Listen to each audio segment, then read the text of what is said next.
लंबी बीमारी के चलते मोहनलाल की पत्नी दुनिया से चली गई थी। मोहनलाल की दो बेटियां थीं। नैना 18 साल की जवान लड़की थी और सुनैना उनकी छोटी बेटी थी जो 11 साल की थी। पत्नी की मौत के बाद मोहनलाल की हालत खराब हो गई थी। जो जमा पूंजी थी सारे पैसे उसके पत्नी की बीमारी में खर्च हो गए थे। आर्थिक स्थिति खराब होने के चलते मोहनलाल काफ़ी कर्जदार हो गया था। घर की हालत देखकर मोहनलाल काफ़ी उदास सा रहने लगा था। अगर वह बाहर कमाने के लिए सोचता तो घर में बच्चों की पढ़ाई छूटने का डर था और अगर वह अपने गांव में काम करता तो घर चलाना मुश्किल हो रहा था। एक दिन मोहनलाल को ख्याल आया कि अब उसे दूसरी शादी कर लेनी चाहिए। इससे वह बाहर रहकर काम भी कर लेगा और बच्चे भी देखभाल में बने रहेंगे।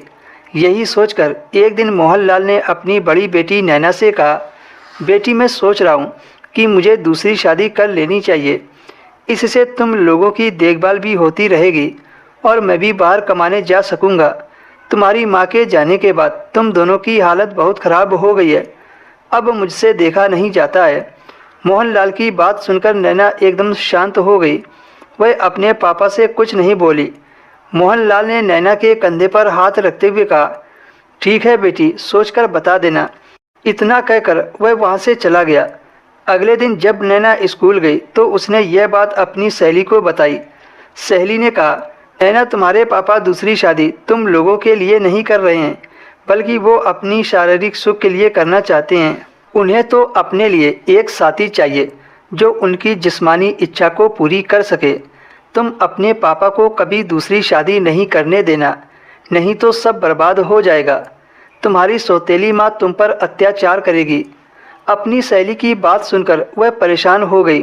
नैना ने कहा, मुझे नहीं लगता है कि मेरे पापा शादी से मानेंगे। तब सहेली ने नैना को एक आइडिया दिया और कहा, लेकिन शायद तुम वह काम न कर पाओ।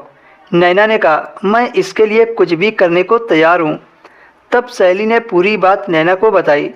अगर तुम अपने पापा को शारीरिक सुख दे सको तो उन्हें शादी करने की ज़रूरत नहीं पड़ेगी। नैना इस बात को गहराई से सोचने लगी कि उसे क्या करना चाहिए। अगर वह अपने पापा के साथ रिश्ता बनाती है तो यह समाज और एक पिता और बेटी दोनों के लिए गलत होगा। लेकिन एक तरफ से वह यह भी सोचती, अगर वह यह काम कर लेती है तो उसकी छोटी बहन की ज़िंदगी संवर जाएगी। अब नैना ने ठान लिया कि वह अपने पापा को जिस्मानी सुख देकर ही रहेगी और अपनी बहन की ज़िंदगी बर्बाद होने से बचा लेगी। स्कूल से आते वक्त शाम हो गई थी क्योंकि स्कूल के बाद वह काफ़ी देर तक अपनी सहेली से बात करती रही थी। खाना खाकर वह अपने पापा के कमरे में लेट गई। कुछ देर बाद मोहनलाल काम से घर लौटा तो उसने अपने बिस्तर पर नैना को लेटे देखा और नैना से पूछा, तुम मेरे बिस्तर में क्यों लेटी हो? नैना ने कहा, आज मेरे सिर में दर्द है, आज मैं आपके साथ सोऊंगी। मोहनलाल ने कहा, ठीक है, तुम सो जाओ। इतना कहकर वह भी नैना के साथ लेट गया। आधी रात को नैना ने अपने पापा के साथ वो किया जो कोई भी बेटी अपने पिता के साथ नहीं करना चाहेगी।